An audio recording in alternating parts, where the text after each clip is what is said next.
resize muna natin, huwag muna natin bigyang fuel. Heat up tayo, heat up. Yan ang gagawin natin pagka nag-start tayo sa malamig na lugar. Yan. Yan, lagay. Connect natin ang hose sa fuel. Nakachok lang isa.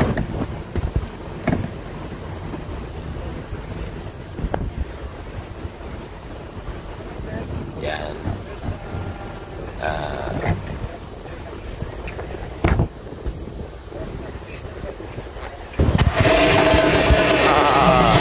Bilis. Yan. Ganun lang mga idol ha. Walang problema sa starting. Ganyan ang gagawin natin. Lalo sa malamig na lugar. Start nyo muna bago nyo bukain ng fuel. Ang maiwasan natin dyan na mag-flooding ng fuel, ng gasolina sa loob ng makina. Yun ang iwasan natin sa